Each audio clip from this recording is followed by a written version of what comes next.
네, 오늘 우리에게 주신 말씀을 우리 함께 교독합니다. 형제들아, 내가 우리 주 예수 그리스도의 이름으로 너희를 권하노니 모두가 같은 말을 하고 너희 가운데 분쟁이 없이 같은 마음과 같은 뜻으로 온전히 합하라.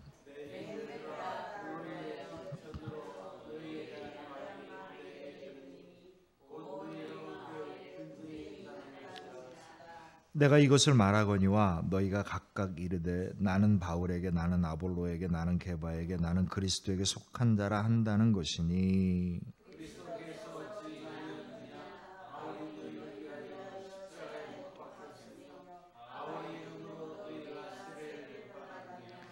나는 그리스보와 가이오 외에는 너희 중 아무에게도 내가 세례를 베풀지 아니한 것을 감사하노니,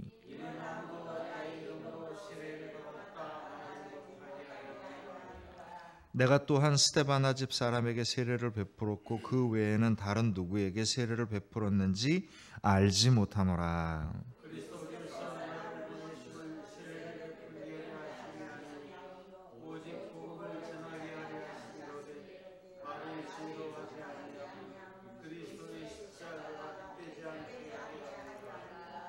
우리 한 목소리로 읽겠습니다. 십자가의 도가 멸망한 자에게는 미련한 것이요 구원을 받은 우리에게는 하나님의 능력이라. 아멘. 오늘 이 고린도 전서에 있는 말씀 가운데 저는 오늘 13절 맨 앞부분에 그리스도께서 어찌 나뉘었느냐, 바울의 그냥 마치 고함과 같은 이 말씀을 놓고서 우리가 하나님의 은혜를, 말씀의 은혜를 나누고자 합니다. 하나님께서 세상에 모든 것을 만드셨을 때요, 아주 똑같은 것을 만드시지 않습니다. 하나님이 만든 창조물들은 다 똑같지 아니하고 각각 다릅니다. 하나님은 모든 창조물을 다르게 만드셨어요. 그러니까 이제 자연스럽다, 하나님이 만드신 대로다 라고 하는 말이 간혹은요, 이게 좋은 말보다는 이상하게 쓰일 때가 많습니다. 뭐 굉장히 못생긴 과일이나 채소를 보면, 못생긴 사람을 보면 아유 참 자연스럽게 생겼네 이렇게 얘기하죠. 못생겼다는 뜻인데 각자 생겼다, 뭐 그런 얘기입니다. 자연스럽다, 이 말은요, 자연스럽다라는 말은 각자 다르다는 뜻이 있는 거예요. 제가 한 2주 전이었었던가요? 사모와 우리 아들이랑 같이 월요일날 대둔산으로 올라갔어요. 올라가서 내려올 때는 저쪽 건너편으로 해갖고 굽이굽이 내려오는데, 정말 대둔산 명산이네요. 굽이굽이마다 얼마나 아름다운지 몰라요. 근데 바위 하나, 나무 하나 이렇게 뜯어보면 별거 아닙니다. 그거 갖다 놓고 이렇게 보면 뭐 그냥 바위고 그냥 나무네 라고 생각할 수밖에 없는 건데, 이게 한데 어우러져 있으니까 이게 놀라운 장관이 펼쳐지는 겁니다. 근데 만약에 아무리 이쁜 돌이라도 똑같은 돌들을 갖다가 그냥 똑같이 생긴 걸 주르륵 쌓아놨다면 그게 무슨 장관이겠어요. 끔찍하지. 하나님이 만든 창조 질서의 아름다움은 바로 여기에 있습니다. 각자 모든 것은 다 다르게 생겼으나 그것들이 하나로 모여졌었을 때 어떻게 되는 겁니까? 아름다움이 비로소 드러나는 거지요. 하나님의 창조 질서 안에서 우리들은요, 각각 다 제각기 달라요. 좋은 게 있고요, 당연히 나쁜 게 있습니다. 잘하는 게 있고요, 당연히 못하는 게 있지요. 그건 당연한 겁니다. 어떤 사람은 좋은 것만 있어, 그거는 조금 아닌 것 같아요. 하나님이 창조에 그런 게 없습니다. 누구나 다 좋은 게 있고 못하는 게 있는 거고 잘하는 게 있는 거고 부족한 게 있기 나름인 거지요. 그런데 하나님께서 각각 다르게 이렇게 만든 것은 이유는 뭐겠어요? 하나로 모여져서 서로가 협력하게 될 때 온전해지는 겁니다. 그래서 가족은 우리를 연약하고 부족하고 각각 장단점이 있는 우리를 온전하게 만들어주는 거고요. 교회는 각각 다른 사람들이 모여서 만나갖고 그리스도의 은혜가 온전해지게 되는 겁니다.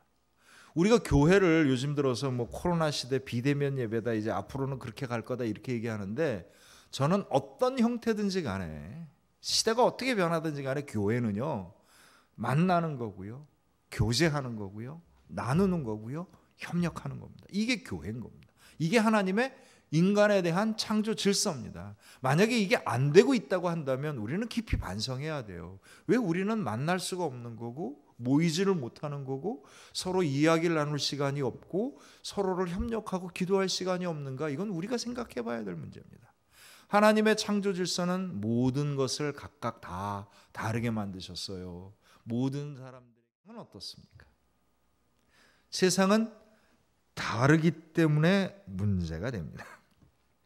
다르기 때문에 문제가 돼요. 다르기 때문에 다툼이 생기는 거고, 다르기 때문에 서로 억압과 차별이 생기는 거고, 다르기 때문에 누군가 한 사람이 독점하려고 하는 거고, 다르기 때문에 패거리가 나눠지고, 다르기 때문에 패싸움이 벌어지는 겁니다. 빈부의 격차가 가난의 대물림과 특권층을 만들어내는 게 세상 이치인 겁니다. 왜냐? 누군가 한 사람이 부자면 성경의 원리는 어떻게 되는 거예요? 부한 자가 가난한 자를 도와주고 나눠주는 게 성경의 원리인 겁니다. 근데 세상은 어떻게 돼요? 부자는 더 부자가, 가난한 자는 자손대대로 이렇게 가는 것이 세상의 이치인 거예요. 어떤 사람이 장애가 있으면, 이 장애가 있으면 다른 사람들이 우리가 협력해야 될 사람이라고 생각하지 않냐고 우리를 불편하게 하는 사람이라고 생각을 하게 되는 겁니다. 종교가 다르고 문화가 다르면 서로가 다른 것 속에서 좋은 것을 발견해서 협력하려 하지 않냐고 다르기 때문에 적대시하는 겁니다. 피부 색깔이 다르기 때문에 증오하고 차별합니다. 특히 미국 사회는요, 아주 우리가 알고 있기로는 뭐 기독교 국가고 민주주의 국가라고 알고 있지만 가장 기본적인 게 안 돼 있는 나라입니다. 여기는 인종차별이 심한 나라입니다. 저는 그들에게 정말 복음의 은혜가 있기를 소망합니다. 어떻게 인종차별이?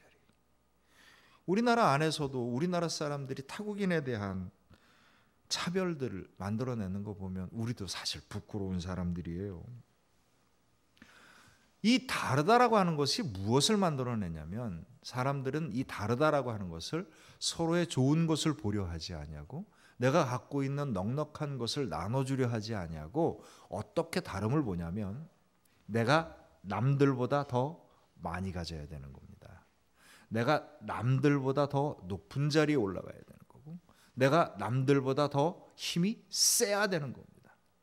남들과 다른 그 무엇인가 나만이 갖고 있는 특권과 힘과 재산을 갖게 되어 있었을 때 사람들은 성공했다고 이야기를 합니다. 그리고 사람들은 그것을 행복이라고 이야기를 합니다. 세상이 추구하는 모든 것은요, 남들과 달라지길 원하는 거예요.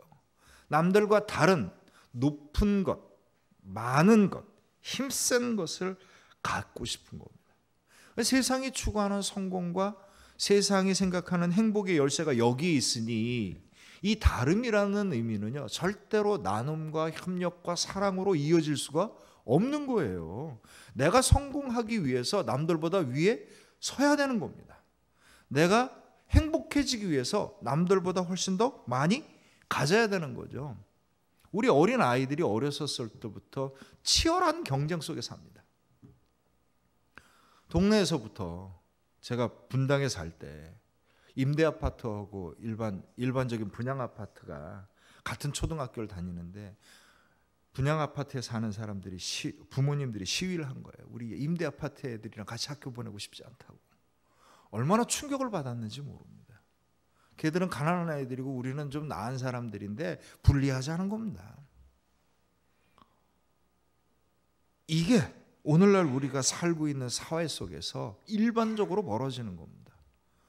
부모의 능력에 따라 노는 친구들이 달라지고 그 아이가 자라났던 유치원에서부터 중고등학교, 대학에 이르면 학벌로 갈라지게 되고 그가 사회적 지위를 얻게 되면 비슷한 또래들끼리 묶이는 이익 집단이 되는 거고 그래서 결국은 남들보다 더 많은 힘과 재산과 지위를 누리고 그것을 우리들만 누리려고 하는 특권의식으로 발전되고 이것을 누군가 옆에서 쳐들어오기를 누가 뺏어갈까 봐 겁이 나기 때문에 자기들에 대한 권리를 자기들만 지키려고 하는 집단적인 이기성이 나타납니다. 오늘날 우리나라 사회의 가장 심각한 문제 중에 하나가 뭐냐면 이 집단 이기주의예요. 자기들만이 갖고 있었던 독점적이고 특권적 권한을 절대로 양보하지 아니하려고 하는 이기심이 오늘날 우리 사회를 힘들게 하는 이유 중에 하나입니다. 남들이 접근하기 어려운 지위와 힘과 부귀를 가지려고 하고 그러기 위해서는 남들과 분명히 어떻게 해야 돼요? 구분해야 되는 겁니다. 우리는 가진 자고 너희는 안 가진 자고.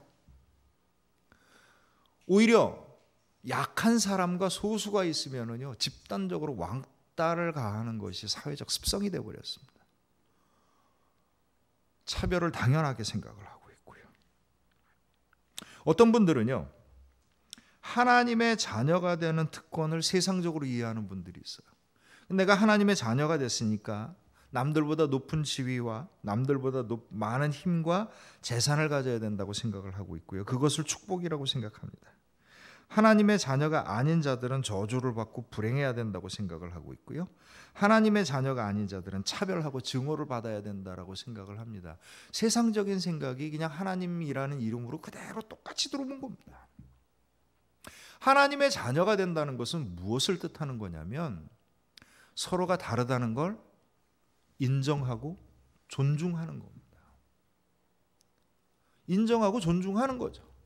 그리고 서로의 좋은 점을 발견하고 내가 가진 좋은 것을 나누려고 하는 것, 이것이 하나님의 자녀가 되는 하나님의 창조 질서입니다. 그런데 세상에서는요 독점과 특권을 갖기 위해서 차별과 증오를 마다하지 않고 약간의 차이가 있어도 그거를 아주 엄청난 차이로 만들어버리고 내가 가진 조그만 장점이 있으면 그거를 엄청난 이익으로 만들어버리려고 하는 그러한 세상의 원리 속에 살아갑니다.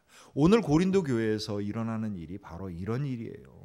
하나님의 창조 질서는 서로를 각자 다르게 만드셨기 때문에 각자 좋은 것이 있고 약한 것이 있는데 서로의 좋은 것을 나누게 하고 잘 만들어가고 서로의 약한 점을 서로가 보완하며 살아갈 수 있도록 만드신 것이 하나님의 창조 질서라면 세상의 질서는요 좋은 것을 가진 자는 더 좋은 것을 갖고 그렇지 않은 자는 영원히 더 이상 넘어오지 못하도록 차별하고 증오하고 독점해서 특권을 누리는 것이 세상의 이치인 겁니다. 이 똑같은 이야기가 고린도 교회 안에 들어온 거예요. 그게 뭐냐면 패싸움입니다. 오늘 고린도 교회 우리가 잘 알고 있는 것지만 4개의 파가 있습니다. 하나는 아볼로파, 또 하나는 바울파, 그 다음에 게바파, 또 하나가 그리스도파입니다. 그리스도파라고 하는 것은요 사실은 이렇게 많은 사람이 있었던 것 같지 않아요. 많은 사람이 있었던 것 같지 않고 게바파는요 우리가 잘 아는 대로 베드로를 추종하는 사람들의 무리인데 이들은 어느 교회나 있었던 율법자이들이기 때문에 당연히 있었던 거고 실질적으로 고린도 교회는 바울파하고 아볼로파가 가장 큰 두 패로 나뉘어져 있던 겁니다. 그런데 사도 바울의 이야기를 보면 나는 그리스도와 가이오 외에는 다른 사람에게 세례를 주지 않은 것을 감사한다라고 얘기를 합니다. 이 세례가 왜 중요하냐면 세례를 받은 자로부터 영적으로 사사를 받는다고 생각을 하는 거예요. 그러니까 옛날에 그 당시에 그 고대 그리스에서는 어떤 사상이 있었냐면 스승이 제자에게 영적으로 능력과 권한을 물려줄 수 있다고 생각한 겁니다. 그래서 스승과 제자가 입과 입을 맞추는 키스의 인사를 합니다. 남자가. 지금 생각하면 길거리에서 그랬다면 큰일 납니다. 이거 뭐 이상한 인간들이니까. 근데 그게 아니고 그 당시에는 스승에서 제자까지 직접적으로 이게 뭔가 전해진다라고 하는 건 믿음이 있었던 거예요. 그러니까 세례를 받았다는 것을 뭐라고 생각하냐면 자기가 존경하거나 위대한 영적 지도자로부터 받은 영적 권한을 내게 위임받았다라고 생각을 하는 겁니다. 근데 사도 바울은 내가 언제 내 이름으로 세례를 주었느냐 그 이야기를 하는 겁니다. 이 파벌의 핵심 중에 하나가 세례고요. 두 번째는 그가 전해준 말씀을 따르는 겁니다. 아볼로는 아볼로대로 장점이 있지요. 바울은 바울대로 장점이 있는 거고, 베드로는 베드로대로 장점이 있는 겁니다. 그것이 옳고 그름의 문제가 아니고 누가 더 세냐 약하냐의 문제가 있었던 게 아닌 거죠. 하나님께서 많은 지도자를 세우시는 이유가 뭐겠습니까? 그 지도자를 통하여서 영적으로 훨씬 더 풍요롭게 하기 위해서인 거고요. 그 풍요로움들이 서로 배워가고 서로 나눠지면서 더욱더 큰 은혜를 만들어가는 겁니다.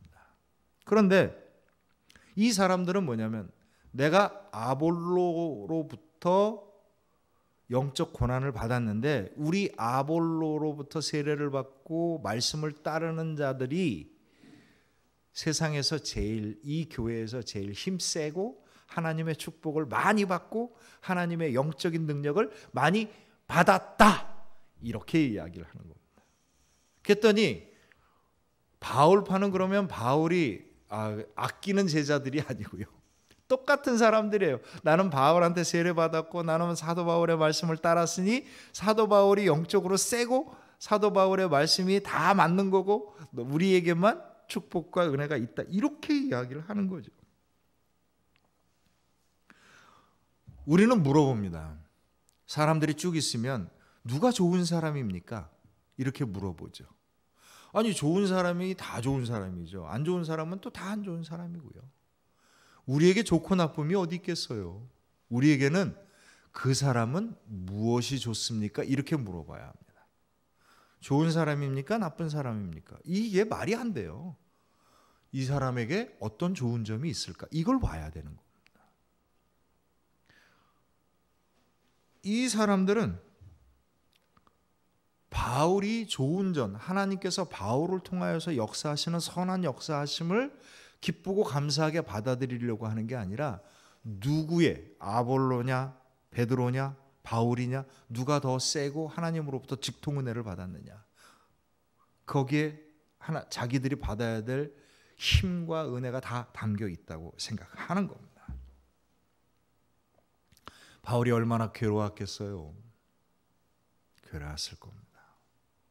아니, 은혜를 받았고 은사를 받았으면 기뻐하고 감사하고 서로 좋은 걸 나누면 되는데, 이 사람들은 이걸 가지고 서로 경쟁을 하고 자기가 더 낫다라고 주장을 하는 건데, 더 문제가 되는 건 뭐냐면 자기들의 은혜와 은사가 문제가 아니고요, 그런 건 별로 안중에도 없고, 나한테 진짜 영적인 힘을 준 사람이 누구냐라고 하는 걸 갖고 싸우고 있는 겁니다. 자기 것도 아니고. 바울이 괴로웠을 겁니다. 그래서 17절에 바울이 이렇게 이야기합니다. 그리스도께서 나를 보내심은 세례를 베풀게 하려 하심이 아니요 오직 복음을 전하게 하려 하심이라. 말의 지혜로 하지 아니함은 그리스도의 십자가가 헛되지 않게 하려 함이라. 사실 아볼로가 그 사도 바울의 후임으로 고린도 교회를 옵니다. 근데 아볼로는 굉장히 성격이 온화한 사람 같아요. 그리고 아마 겸손했을 겁니다. 만약에 사도 바울이 목회자였었을 때 이런 갈등이 생겼으면 사도 바울이 대번에 야단치고 당장 못하게 했겠죠. 근데 아볼로는요, 그냥 그런 게 아니야, 저 다 이러는 거예요. 그러니까 그 사람들이 그냥 통제가 안 되는 거죠. 아마 굉장히 온화하고 겸손한 사람이었을 거고, 아볼로는 말 그대로 그리스 철학과 그 당시의 그 지식에 아주 능통한 사람입니다. 대단한 학자였다고 하죠. 그러니까 아마 말하는 것도 뭐 이렇게 그냥 정말 조심스럽게 주건조건 잘하고, 사람들도 이렇게 잘 설득하고, 인품도 온화하고, 아마 목회자적 인격으로 따지면 아볼로는 정말 훌륭한 목회자였지 않을까라고 추정을 합니다. 이에 비해서 사도 바울은 다소 좀 거칠어요. 말이 분명하지 않습니까? 그리스도의 십자가 외에는 없다. 복음 이해는 아무것도 아니다. 누구한테 세례받은 게 뭐 이렇게 중요하냐. 분명하게 그냥 무 자르듯이 뚝뚝 잘라서 얘기하는 거예요. 그러면 이제 말투에 상처받는 사람들도 있어요. 아이, 뭐 세례 좋지요. 하지만 그보다 더 중요한 게 있습니다. 이렇게 얘기하면 얼마나 좋습니까? 세례 아무것도 아니야! 뭐 이러면서 얘기를 하니 사람들이 상처받지요. 나는 소중하다고 얘기를 했는데 대번에 아니라고 얘기를 해버리니까 단호하고 분명하죠. 그리고 오늘 보면 내가 말의 지혜로 하지 아니하고 그리스도의 십자가를 내가 복음을 전할 때 말의 지혜로 하지 아니했다. 이게 뭐냐면 부드러운 말이나 상대방한테 설득력 있는 말이나 재밌는 말로 사람들 귀에 달콤하게 하지 않았다는 얘기예요. 그냥 하고 싶은 얘기 그냥 딱딱딱딱 해버린 겁니다. 십자가가 헛되지 않게 하려 함이라. 이게 사도 바울이 그러니까 본인도 아는 겁니다. 왜 아볼로파가 생겼는지도 아는 거고 왜 자기가 아볼로보다 좀 부족한 게 뭔지도 아는 거죠. 그러나 그는 비통한 심정으로 13절에 얘기합니다. 그리스도께서 어찌 나뉘었느냐. 어떻게 그리스도의 은혜가 우리에게 넘쳐지면 그 은혜가 우리를 서로 협력하게 하고 따뜻하게 하고 서로를 세워주게 하고 서로에게 힘있게 하고 서로를 위해서 기도하고 서로를 온전하게 만들어주고 하나님의 은혜와 축복이 넘치도록 하는 충만하게 되는 역사가 되어야 되는데 주께로 받은 그 은혜와 은사를 가지고 어찌하여 너희가 나 싸워서 싸움터로 만들었느냐 그 얘기를 하는 겁니다.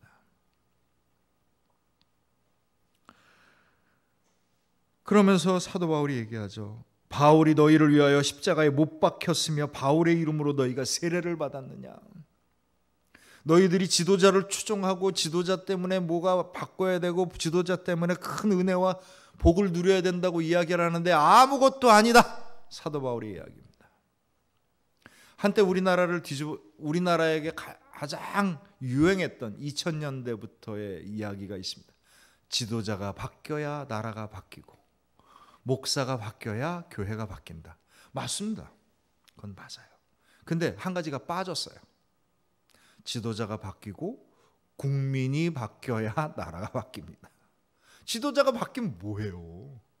갖고 있는 사람들이 꼼짝도 안 하는데 아무것도 못합니다. 목사가 바뀌어야 교회가 바뀐다. 맞습니다. 그러나 목사가 바뀌고 성도들이 함께 바뀌어야 교회가 바뀌는 겁니다. 하나님의 역사가 일어나는 겁니다. 당연히 지도자는 지도자로서 리더는 인도자는 앞으로 감당해야 될 몫이 있으나 그게 전부가 아니에요. 각 사람에게 임한 은혜와 각 사람에게 인도하시는 하나님의 인도하심이 온전해질 때 비로소 그 공동체가 온전하여지는 겁니다. 그런데 이 고린도 교인들은요, 자기가 받은 은혜와 자기가 받은 축복을 어떻게 감사하고 귀하게 쓸까라고 생각을 하지 아니하고 너와 내가 뭐가 다를까를 보기 시작한 겁니다. 너보다 내가 더 나은 게 뭔가라고 하는 걸 보는 거고요. 그가 갖고 있는 좋은 것을 보지 아니하고 그가 갖고 있는 문제만을 보고 이야기를 하는 겁니다. 그리고 내린 결론은 뭐냐면 니네 패거리를 바꿔라 이 얘기를 하는 겁니다. 패거리가 무슨 소용이 있느냐? 사도 바울이 하는 얘기입니다. 우리에게는 오직 복음밖에 없도다. 그리스도의 십자가밖에 없다. 무슨 패거리가 있느냐? 어째 그리스도의 은혜를 서로가 나누어서 협력하는 것으로 만들지 아니하고 서로가 싸우는 패거리를 만들었느냐? 사도 바울은 당연히 오로지 복음이고요, 오로지 십자가고요, 오로지 하나님의 은혜입니다. 오늘날 우리가 살고 있는 이 땅 위에 하나님의 복음이 왕성하여지고 주의 교회가 강건하게 세워지고 하나님의 영광이 드러나는 길이 있다면은요, 그것은 목사가 온전히 서야 되는 거고요, 성도들이 온전히 서야 합니다. 누군가 큰 능력을 갖고 있는 목사와 어떤 대단한 교회가 이걸 하는 게 아니고요, 모든 그리스도인들이 나에게 받은 은혜와 은사를 감사히 여기고 나에게 주신 은혜의 분량에 따라 내 온전한 믿음을 보여줄 수 있었을 때 비로소 우리의 믿음과 우리의 교회와 이 땅이 변화되는 놀라운 일이 일어날 줄로 믿습니다. 17절의 말씀을 보면 그리스도께서 나를 보내심은 세례를 베풀게 하려 하심이 아니요. 벌써 말투가 너무 무자르듯 자르잖아요. 왜? 세례를 베풀려고 하지 않았어요. 했지. 근데 아주 그냥 딱 잘라 얘기합니다. 오직 복음을 전하게 하려 하심이로되 말의 지혜로 하지 아니함은 그리스도의 십자가가 헛되지 않게 하려 함이라. 오로지 주님의 복음입니다. 바울의 이야기가 아니라 주님의 복음입니다. 어떤 목사의 이야기가 아니라 주님의 복음입니다. 어떤 바울파냐 게바파냐 베드로파냐 아볼로파냐가 아니고 어떤 교회가 아니고요. 오로지 우리에게 임한 복음이 우리를 구원하게 하고 우리에게 주님의 은혜와 능력이 충만하게 하고 우리를 통하여서 우리의 삶과 이 땅에 함께 변화가 되는 역사가 일어날 줄로 믿습니다. 18절에 결론적으로 이야기합니다. 십자가의 도가 멸망하는 자에게는 미련한 것이요 구원을 받은 우리에게는 하나님의 능력이라. 십자가의 길이란, 십자가의 말씀이란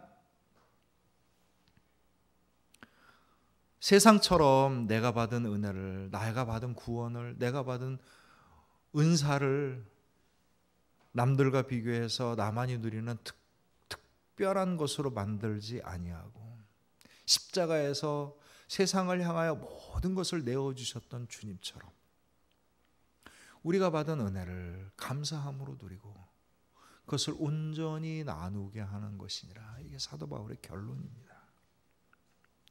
십자가의 길은 나에게 주신 하나님의 은혜와 복을 감사하고 기쁨을 나누는 믿음입니다. 나에게 주신 은혜를 감사하고 나에게 주신 좋은 것을 소중히 여기며 남들과 함께 은혜와 좋은 것을 나누는 신앙입니다. 여러분 저를 한번 따라 하십시오. 십자가의 길은 나에게 주신 하나님의 은혜와 복을 감사하고 기쁨으로 나누는 믿음입니다. 네, 이 믿음으로 우리가 온전히 서게 될 때, 우리 교회들이 온전히 서게 될 때 비로소 복음의 능력이 이 땅에 나타나고 하나님의 영광이 이 땅에 가득 차게 될 줄로 믿습니다. 주님의 은혜, 주님의 복음을 사모하고 기뻐하고 감사하고 정말 이 은혜와 이 놀라운 축복을 누리지 못하는 이들을 정말 위해서 기도하고 섬기고 나누면서 우리 주님의 영광의 자리를 함께 나아가기를 소망합니다. 우리 함께 기도합니다.